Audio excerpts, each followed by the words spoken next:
pessoal, boa tarde, seja bem-vindo ao nosso canal CPLP Moço. Eu pessoal, vim aqui hoje para poder partilhar convosco uma história referente àquilo que é a nossa cultura aqui em Moçambique, que acredito que não sua maior parte não chegou no Brasil. Mas como estou ganhando o público, mais público brasileiro no meu canal, o meu objetivo principal é transmitir aquilo que é a nossa cultura, aquilo que foi a nossa colonização, e para que muita gente possa conhecer essa história maravilhosa. Primeiro eu vou poder partilhar aqui convosco uma pequena história, como vocês têm acompanhado no meu canal, sobre várias histórias da colonização moçambicana, que começou na Zona Norte, concretamente na ilha de Moçambique. Vou ilustrar aqui algumas imagens de alguns patrimônios históricos, alguns pontos mais históricos, convidar que o público brasileiro se faça mais presente cá em Moçambique para poder visitar esses pontos históricos. Estamos a falar de Fortaleza de São Sebastião, podemos ver aí a Fortaleza, as imagens. Vamos falar aqui do Museu da Ilha de Moçambique, que antigamente funcionou como Palácio dos Capitães. Também foi um ponto bastante importante no marco da nossa história aqui em Moçambique. E acredito que Moçambique, sendo um país falante da língua portuguesa, existem muitos brasileiros que não conhecem, mas também existem muitos que conhecem. Pode só conhecerem por ouvir falar, mas também é uma forma de conhecer que num país africano existe um país de nome Moçambique, cujo também é falante da língua portuguesa.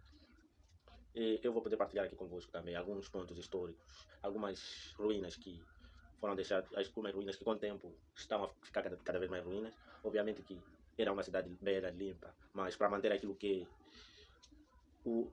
são as condições dos edifícios. E aí pessoal, boa tarde, seja bem uma história referente àquilo que é a nossa cultura aqui em Moçambique, que acredito que não sua maior parte não chegou no Brasil. Mas como estou ganhando o público, mais público brasileiro no meu canal, o meu objetivo principal é transmitir aquilo que é a nossa cultura, aquilo que foi a nossa colonização, e para que muita gente possa conhecer essa história maravilhosa. Primeiro eu vou poder partilhar aqui convosco uma pequena história, como vocês têm acompanhado no meu canal, sobre várias histórias da colonização moçambicana, que começou na Zona Norte, concretamente na ilha de Moçambique. Vou ilustrar aqui algumas imagens de alguns patrimônios históricos, alguns pontos mais históricos, convidar que o público brasileiro se faça mais presente cá em Moçambique para poder visitar esses pontos históricos. Estamos a falar de Fortaleza de São Sebastião, podemos ver aí a Fortaleza, as imagens. Vamos falar aqui do Museu da Ilha de Moçambique, que antigamente funcionou como Palácio dos Capitães. Também foi um ponto bastante importante no marco da nossa história aqui em Moçambique. E acredito que Moçambique, sendo um país falante da língua portuguesa, existem muitos brasileiros que não conhecem, mas também existem muitos que conhecem. Pode só conhecerem por ouvir falar, mas também é uma forma de conhecer que num país africano existe um país de nome Moçambique, cujo também é falante da língua portuguesa. E eu vou poder partilhar aqui convosco também alguns pontos históricos, algumas ruínas que foram deixadas, algumas ruínas que com o tempo estão a ficar cada vez mais ruínas. Obviamente que era uma cidade bela, limpa, mas para manter aquilo que são as condições dos edifícios, para manter as condições dos edifícios, não está fácil, mas obviamente temos que criar projetos que possam ajudar bastante nesse processo de reabilitação, visto que a Ilha de Moçambique é um ponto histórico, cujo esse ponto histórico faz parte do patrimônio mundial da humanidade.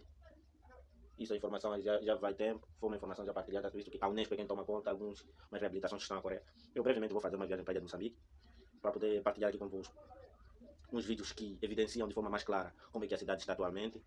Dos anteriores, um vídeo mais diferente daquele vídeo que eu partilhei e pude partilhar aqui convosco, mas tenho certeza que as coisas lá vão melhorando, mas também uma parte, existe alguns patrimônios que o próprio Estado não consegue reabilitar, nem a Unesco ainda não fez investimento para tal reabilitação. Pessoas humildes, homens, mulheres e crianças pisaram a terra pela última vez e partiram daqui para o além. Sinto-me orgulhoso de ser africano, meus antepassados todos nasceram aqui, filhos legítimos. Último adeus, era ali mesmo ainda quando tem aquele ferro. Histórias de uma das fases mais nebulosas da humanidade. Tenho familiares que têm sido vítimas de escravatura e alguns conhecidos que foram deportados nessa altura até a década de 60, ainda de escravatura. O destino deste programa era colocar aqui prisioneiros políticos, escravos, rebeldes, que exatamente era para morrer aqui. O que escondem as águas que circundam a ilha de Moçambique? Posso lembrar, por exemplo, a história do Louros, um barco importante que naufragou aqui na Cabeceira. Foi em 1789.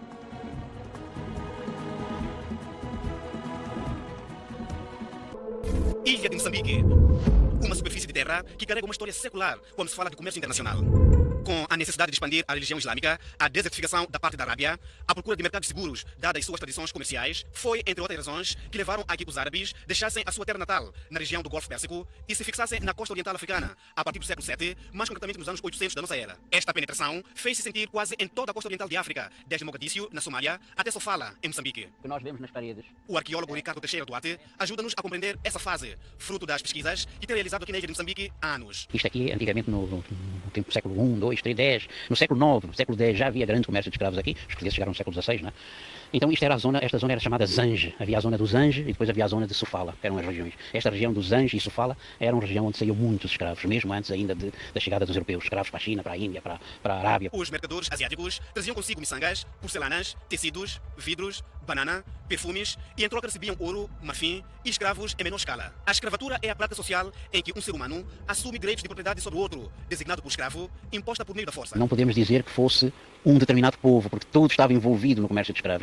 Eram os próprios habitantes da África Oriental, dos Swahili, muitos deles próprios estavam envolvidos no comércio de escravos. Eram da Arábia, eram da Pérsia, eram os indonésios.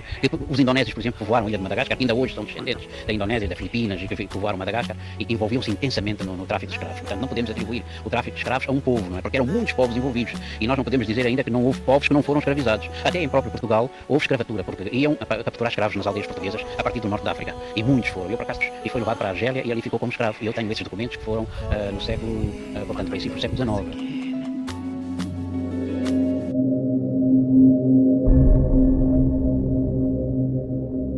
Com a chegada dos portugueses em 1498, a ilha de Moçambique abre uma nova fase no comércio internacional. Se tivermos em conta os produtos maioritariamente traficados, pode-se destacar 3 ciclos ou fases de penetração mercantil europeia em Moçambique, sendo o ciclo de ouro de 1505 a 1693, o ciclo de marfim de 1693 a 1762 e o ciclo de escravos de 1762 a 1836. A Fortaleza São Sebastião é uma das construções importantes dos portugueses na ilha de Moçambique. A ilha de Moçambique foi nessa época o principal entreposto comercial de várias mercadorias que partiam daqui, sendo que os escravos também eram considerados mercadoria.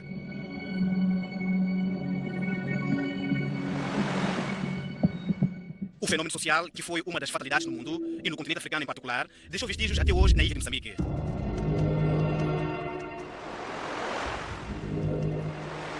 A professora Yolanda convida-nos a embarcar numa viagem pela história. Nesta travessia, a doutora Yolanda vem-nos ajudar a perceber muitos aspectos que, se calhar, não são de domínio público em relação ao comércio de escravos. Ela é formada em relações internacionais, mas tem muito trabalho, muita experiência na área de arqueologia. E vamos mesmo procurar perceber, doutora Yolanda, quando se fala de comércio de escravos, nós saímos do lado, vamos à Fortaleza. Esta travessia lembra alguma coisa em relação a essa questão do comércio de escravos? Principalmente o tráfico de escravos, não é? Isto aqui, esta travessia da Fortaleza para Mossoril. Mossoril era um dos portos de desembarque de escravos, de rota, onde chegavam a rota de escravos e que depois viriam para a ilha de Moçambique, pagavam imposto. Os escravos eram uma mercadoria como outra qualquer, pagavam imposto, tal como o marfim, o palpito, a tartaruga. E há muitas histórias ligadas com esta escravatura aqui. Posso lembrar, por exemplo, Estes vídeos, sentidos pelo casal Teixeira Duarte, mostram vestígios seculares de embarcações que estão nas águas à volta da ilha de Moçambique. Prova concreta de que aqui está o berço deste país.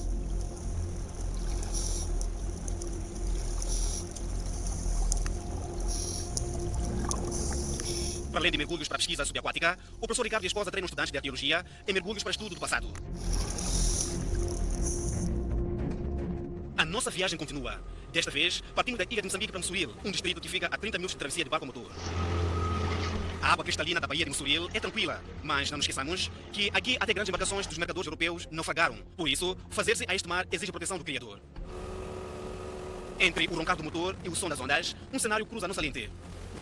Homens que têm do mar a fonte do seu sustento. Ao fim de meia hora, chegamos ao local que conserva tristes memórias da escravatura.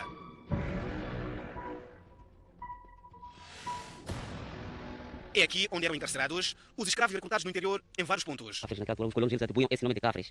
E temos deste lado aqui também essa conta que eram levadas as negras. Negras também era a expressão deles, portanto são meninas. E do outro lado também podíamos encontrar negrinhas e bichos. Bichos eram meninos com uma idade normal e negrinhas também eram umas donzelas e aquelas menores que tinham uma idade assim também normal. Nesta área aberta é onde, de 3 em 3 meses, os escravos eram tirados dos compartimentos para poderem apanhar o banho de sol. Antes no comércio de escravos em Mossoril era Cândido da Costa Soares, que vivia nesta casa, que fica entre a cadeia e a chamada rampa de escravos. A caminhada acontecia mais ou menos assim. A última inspeção acontecia exatamente aqui. E no fundo, as embarcações aguardavam pelo embarque.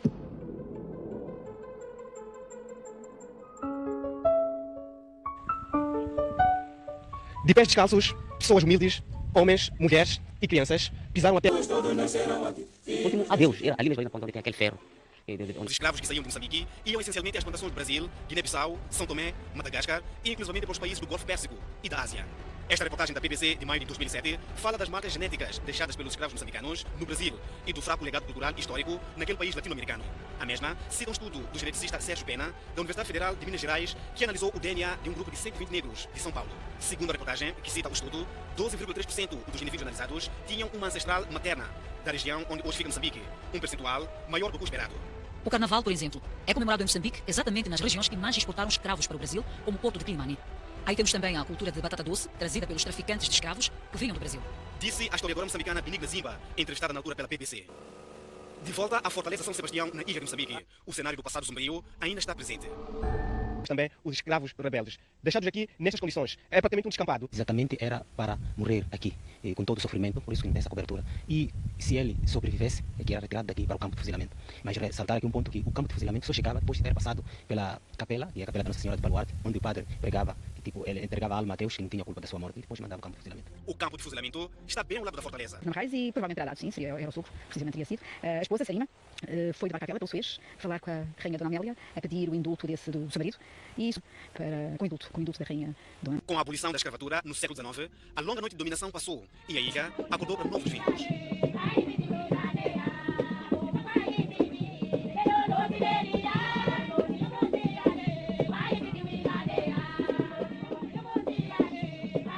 Em 1991, foi declarada Patrimônio Mundial da Humanidade pela Unesco.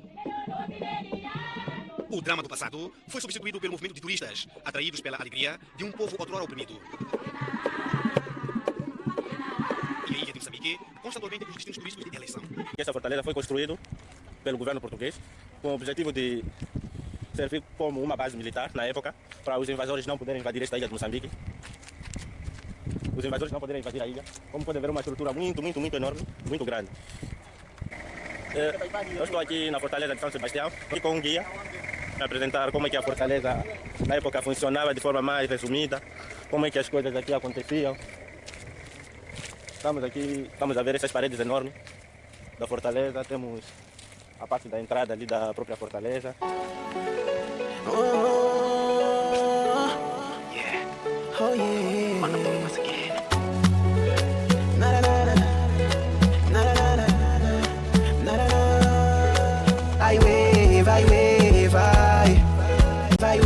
Temos aqui a porta da entrada da fortaleza, como podem ver. Temos aqui uma placa. Não sei o que essa placa quer dizer aqui. Ok, o guia disse que a placa ali está há muito tempo. Ele não consegue nos resumir o que a placa quer dizer. Aqui é o baluarte. O baluarte de São João, o baluarte do baluarte, o último é o baluarte de Santa Bárbara. Neste baluarte de Santa Bárbara tem uma visão subterrânea, onde entravam soldados. Da fortaleza. O guia vai descrevendo como é que a fortaleza está dividida e qual era a missão da sua construção. Na construção desta fortaleza usou-se pedra, cal, areia e muraba. O muraba é uma planta de que fica no mato. Ao cortar a planta, sai sair. E aquela água serve para crescer. E eles marcavam aquela planta e mergulhavam no sequeiro. Passando o tempo daquela água, transforma-se em quase tantos com carne de areia para colar essas pedras e natural no aquecimento. Nesse tempo, essa pedra tirava-se na cidade de Maputo. Ilha de Moçambique, divide-se em duas partes. Cidade de Fatrical, aqui onde estamos. Cidade de Maputo, depois da cidade de lá, que as casas já abaixo em relação ao nível das águas do mar. E na altura, o rei de Portugal dizia que andamos carro, nem arado. Vamos utilizar a força do homem, para escravos. E carregamos para a capital de rei. Na construção desta fortaleza, o teto está inclinado para dentro. Quer dizer, o teto recolhe água da chuva para dentro das cisternas. Que os militares que viviam aqui usavam essa água durante 6 meses. Entendereis? Na fortaleza, o teto está inclinado para dentro. Quer dizer, o teto recolhe água da chuva para dentro das cisternas. Que os militares que viviam aqui usavam essa água durante 6 meses. Entendereis? Cisterna de água. E antes da construção dessa fortaleza, a primeira coisa a ser construída há uma capela já atrás. É do estilo Lino, a boca. É a primeira construção europeia. Capela da Nossa Senhora de Baluarte.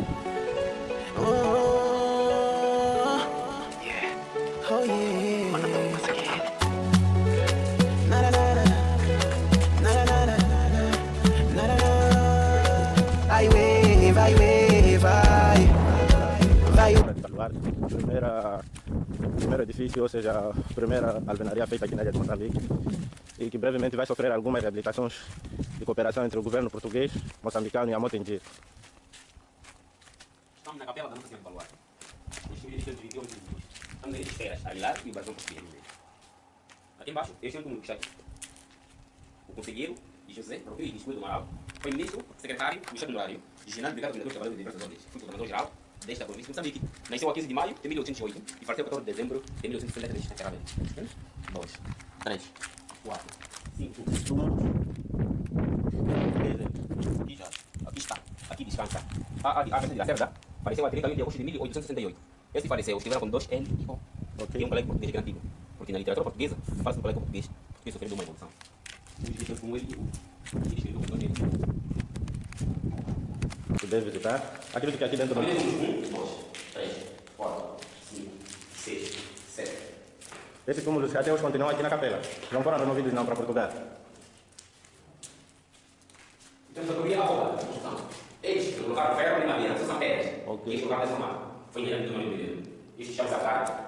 Nessa época, o Papa, quando está sendo utilizado, enviava aos crentes. E a missa celebrava sem latim. Não era para ser feito pela língua. E esta entrada aqui, o que tem de especial? Sacristia, o que quer dizer? Onde se guardava os dias. Agora sim, isso é roupa. Temos aqui onde ficava o sacristia, na igreja de Nossa Senhora de Baluardi. Acho que pela igreja é tudo, já fizemos uma visita. Não sei se podemos chegar mais para cima, vi uma entrada ali, parece que é onde tem alguns canhões que eram usados. Temos aqui algumas imagens, uma fortaleza tão enorme.